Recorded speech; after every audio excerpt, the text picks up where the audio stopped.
کہ درج ذیل میں کون سی صنف جو ہے ایک بدنام اور غیر مہذب صنف سمجھی جاتی ہے، تو ریختی کا نام لے لیجئے گا، جو عربی اور فارسی زبان میں نہیں، جس کا وجود صرف اردو زبان میں ہے۔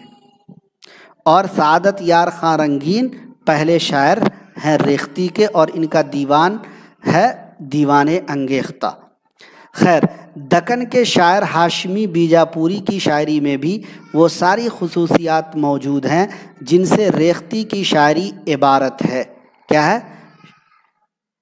ریختی کی شاعری عبارت ہے۔ اگر آپ دیکھنا چاہیں تو یہ دیا ہوا ہے اس میں، ریختی سے متعلق: صدقے اپنے نہ ہو اس کے کوئی قربان ہو نوج، ایسے لوگوں کا کسی شخص کو ارمان ہو نوج، یوں اشارے سے کہا مجھ سے خفا سے کیوں ہو، جان اور بوجھ کے ایسی کوئی انجان ہو نوج، پڑھوں لا حول نہ کیوں ہے تجھے شیطان لگا، لاگو ایسے کہ کوئی، ہے نا، مطلب لاگو کا مطلب لگے، ایسے کہ کوئی اے موئی شیطان ہو نوج، باجی کہتی ہیں ایک مردوے پر غش ہے تو، مفت ایسا بھی کہ کسی شخص پہ بہتان ہو نوج، مل کے انشا سے پشیماں ہوئے ہیں تو بہت، دل لگا کر کوئی ایسے، جی ایسے سے پشیماں نہ ہو نوج، انشا کا ہے نا۔ تو بہرکیف یہ ہے دوستو ریختی۔ آپ ریختی کے اشعار مت یاد کیجئے، جو پوائنٹ ہم نے بتائے ہیں کہ ریختی صرف اردو سے مخصوص ہے، عربی فارسی زبان میں اس کا وجود نہیں ہے نا، یہ عورتوں کے لب و لہجے پر، اس کی زبان پر روزمرہ اور محاوروں کی ترجمانی کرتا ہے۔ ریختی کی کوئی ہیئت نہیں ہے، پابندی ہیئت کی نہیں کی جاتی ہے۔ سعادت یار خان رنگین جو ہے یہ شمالی ہندوستان میں ریختی کا ایجاد انہوں نے کیا ہے۔ دیوان انگیختہ اردو کا پہلا دیوان ریختی انہوں نے ہی ترتیب دیا ہے، ٹھیک ہے، اور انہوں نے کیا کیا شامل کیا ہے ساری چیزیں ہم نے دے دیا ہے۔ اور ریختی بدنام اور غیر مہذب صنف سمجھی جاتی ہے۔ دکن کے جو شاعر ہاشمی بیجاپوری ہے انہوں نے بھی جی ریختی میں شاعری کہی ہے۔ بہرکیف تو دوستو یہ تھا آج کا پوائنٹ جس میں ہم نے آپ کو تمام پوائنٹ بتایا ہے۔ امید کہ آپ کو آج کا کلاس، آج کے یہ ٹاپکس، آج کے یہ عنوانات پسند آئے ہوں گے۔ پسند آئے تو ہمارے اس کلاس کو لائک اور شیئر ضرور کر دیجئے گا۔ اگر آپ AR ڈیجیٹل پر پہلی بار آئے ہیں تو ہمارے چینل کو ضرور سبسکرائب بھی کر لیجئے گا، اگر آپ نے نہیں کیا تو آپ بھی کر لیجئے گا۔ اس کے علاوہ اپلیکیشن کو ڈاؤن لوڈ کر لیجئے گا۔ ٹیلی گرام اور دوستو واٹس ایپ گروپ کا لنک بھی آپ کو اسی ویڈیو کے ڈسکرپشن میں ہے، جوائن ہو جائیے تاکہ آپ کو ہر اپڈیٹ ملتی رہے۔ کیسا لگا آج کا کلاس؟ اپنی رائے کا اظہار کمنٹ باکس میں ضرور دیجیے گا۔ انشاءاللہ جلد ملیں گے کسی اور کلاس کے ساتھ۔ اپنا خیال رکھیے گا، تیاری جاری رکھیے گا، انشاءاللہ کامیابی آپ سب کا قدم چومے گی۔ جی اگر کچھ پوچھنا چاہیں تو پوچھ سکتے ہیں اگر کوئی بات ہے۔ تمام ساتھیوں کا AR ڈیجیٹل پر جڑنے کے لیے بہت بہت شکریہ۔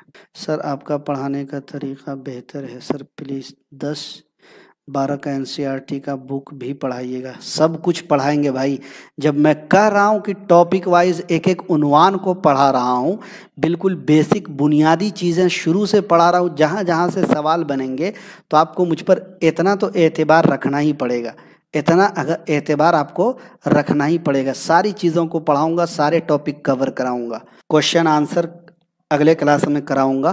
جی بہت بہت شکریہ آپ سب کا۔ تیاری جاری رکھیے، TRE 4 کا اعلان کبھی بھی ہو سکتا ہے، غفلت میں مت رہیے گا۔ ہاں بعد میں دیکھ لیں گے، پڑھ لیں گے، تیاری کر لیں گے، پھر کال کر کے پوچھیے گا سر 55 آ رہا ہے، 45 آ رہا ہے، کٹ آف کتنا جائے گا، ہو پائے گا کہ نہیں ہو پائے گا، کیا کروں، پھر سے کلاس لے لوں، پڑھوں۔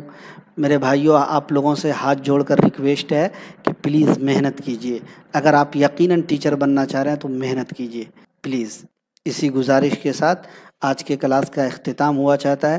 امید کہ آپ سب میری باتوں پہ غور فرمائیں گے اور محنت کریں گے، ہے نا۔ تمام ساتھیوں کا AR ڈیجیٹل پر جڑنے کے لیے بہت بہت شکریہ۔ مجھے دیجیے اجازت، السلام علیکم۔